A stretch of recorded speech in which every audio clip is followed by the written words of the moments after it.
నిన్న ఓపెన్ హరీష్ రావు గారికి ఓపెన్ ఛాలెంజ్తో రుజువైంది. మొదటి నుంచి కూడా రేవంత్ రెడ్డి గారి యొక్క రాజకీయ ప్రస్థానం ప్రారంభించినప్పుడు డే 1 నుంచి కూడా అన్నీ కూడా మోసాలే, అన్నీ కూడా అబద్ధాలే. మరి ఆయన అబద్ధాలనే పునాదులుగా వేసుకొని మరి ఈరోజు ముఖ్యమంత్రి స్థాయి వారికి వచ్చి ఈరోజు ఒక బాధ్యత గల మరి జవాబుదారీ తనలో ఉన్నటువంటి ఒక పదవిలో ఉండి మరి సమాధానం చెప్పలేక మరి తమ ఇచ్చిన హామీని నిలబెట్టుకోలేక మరొకసారి ప్రజలను మోసం చేసే ప్రయత్నిస్తారని చెప్పి స్పష్టంగా అర్థమవుతా ఉన్నది.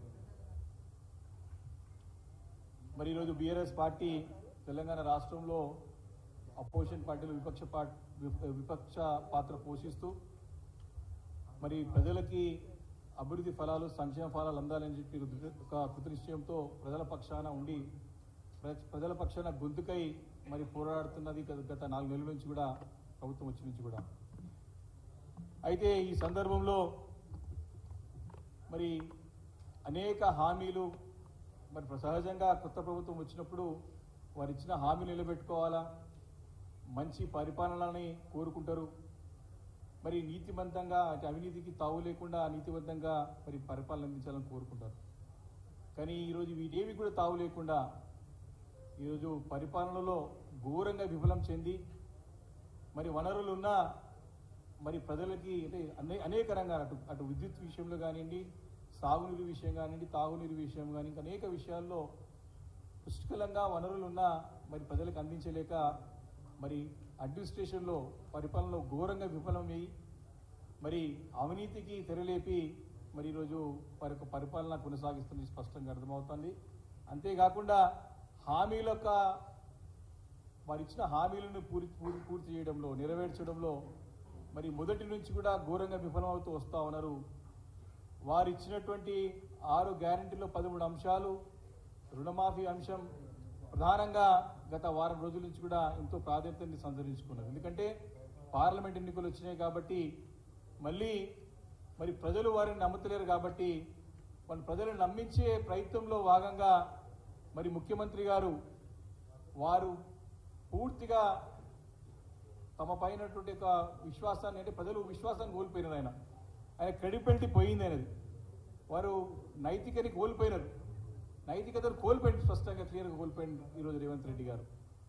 కాబట్టి గత ఎన్నికల్లో అనేక వాగ్దానాలు 420 ప్రామిసెస్ 420 హామీలు, మరి దాంతోపాటు 6 గ్యారెంటీల్లో 13 అంశాలు, రుణమాఫీ లాంటి అనేక అంశాలు చెప్పి మరి వారు ప్రభుత్వానికి వచ్చిన, అందుకే చెప్తాను అబద్ధాల పునాదుల పైన ఏర్పడిన ప్రభుత్వం ఇదని చెప్పేసి. కాబట్టి మళ్ళీ పార్లమెంట్ ఎన్నికలు వస్తూ ఉన్నాయి. పార్లమెంట్ ఎన్నికల్లో వారు సరైన ఫలితాలు రాకపోతే తన సీటుకే మరి ప్రమాదం ఉందని చెప్పి గ్రహించి ఏం చేయాలో ఆలోచన చేసి అర్థం కాక చూస్తూ ఉన్నాం.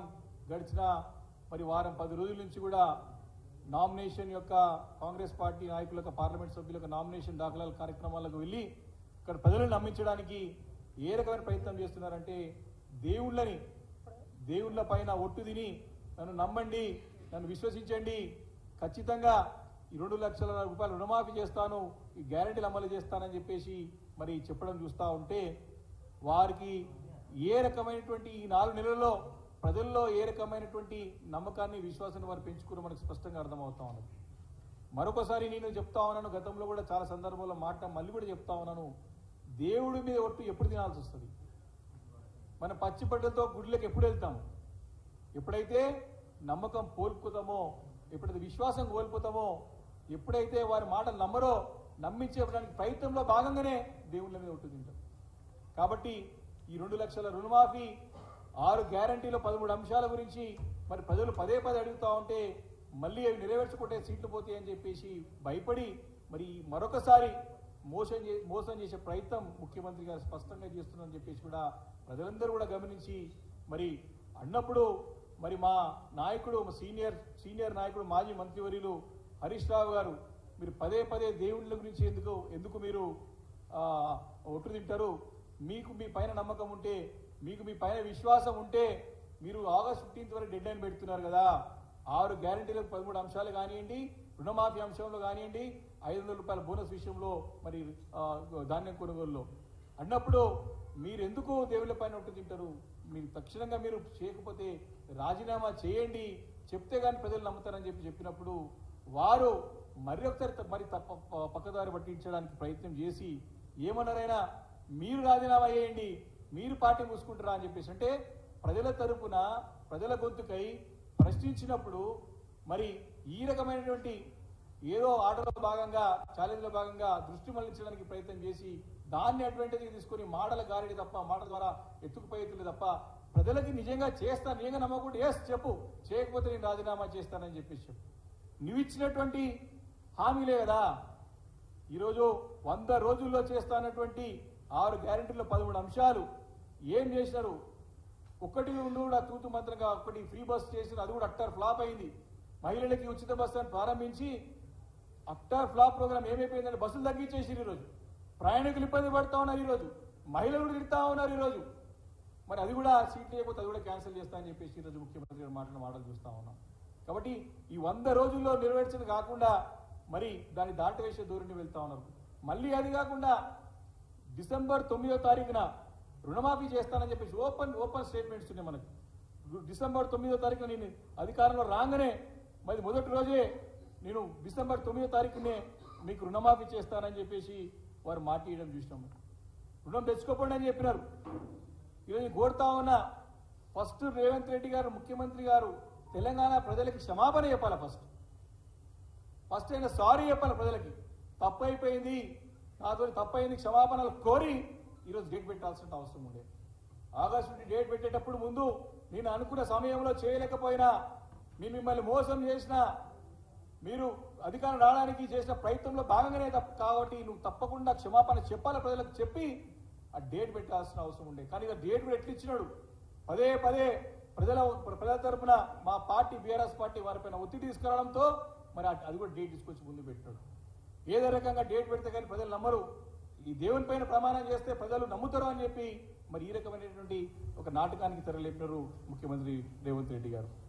మరి దాన్ని వారు ఇచ్చిన ఛాలెంజ్కి స్వీకరించి మా నాయకుడు హరీష్ రావు గారు, వారు సీనియర్ మరి పొలిటీషియన్, వారికి తెలంగాణ రాష్ట్రంలో 2001 నుంచి కూడా డే 1 నుంచి కూడా కేసీఆర్ గారికి మరి కుడిభుజంగా ఉండి వారు ఎంబడే ఉండి మరి ఈ రోజు వారు కూడా ఉద్యమ నేపథ్యం నాయకుడు, ప్రజల నుంచి వచ్చిన నాయకుడు హరీష్ రావు గారు. ఆ నాయకుని పట్టుకొని మరి మీరు ఛాలెంజ్ ఇస్తున్నా అంటే ఆయన ఛాలెంజ్ స్వీకరించి ప్రజల కోసానికి నా పదవి కంటే ముఖ్యం ఈ హామీలు అమలు కావడం అని చెప్పి వారు ఓపెన్ స్టేట్మెంట్ గా టైం పెట్టి డేట్ పెట్టి నిన్న మేమందరూ కూడా అమరవీరుల స్తూపం దగ్గరికి వెళ్ళి మా యొక్క రాజీనామా సంబంధించినటువంటి క్లియర్ గా మీరు ఆగస్టు 15th లోపల చేయండి, తప్పకుండా మీరు ఆమోదింపజేసే విధంగా ఫార్మాట్లో మేము ఇస్తానికి సిద్ధంగా ఉన్నాం. మీరు ఇచ్చిన హామీలు ఏవైతున్నాయో 100 రోజుల హామీలు కానివ్వండి, రుణమాఫీ హామీ కానివ్వండి, 6 గ్యారెంటీకి సంబంధించి అన్ని కూడా లిఖిత పూర్వకంగా ఎందుకో ఈరోజు ఛాలెంజ్ చేయాల్సి వచ్చిందని చెప్పేసి ఓపెన్ గా అమరుల స్తూపం దగ్గరికి వెళ్ళి మీ అందరి సమక్షంలో, మీడియా సమక్షంలో వారి యొక్క డీటెయిల్ లెటరు మరి మీ చేతికే, మరి సీనియర్ జర్నలిస్ట్ చేతులకి మీ చేతులకి ఇవ్వడం జరిగింది. మీరే ఇప్పుడు అంతగా న్యాయ నిర్ణేతలు మీరే గమనిస్తా ఉన్నారు ఈరోజు ఏం జరుగుతోంది. తెలంగాణ ప్రజలు కూడా తెలియాల్సిన అవసరం ఉంది కాబట్టి ఖచ్చితంగా మీడియా ద్వారా ప్రజలకు చెప్తా అవసరం మా పైన ఉంది కాబట్టి ఈరోజు ఈ కాన్ఫరెన్స్ ద్వారా ప్రజలు అర్థం చేసుకోవాల్సింది నేను కోరుతా ఉన్నా. నిజంగా కూడా మరి నీకు చిత్తశుద్ధి ఉంటే మరి నీ రాజీనామా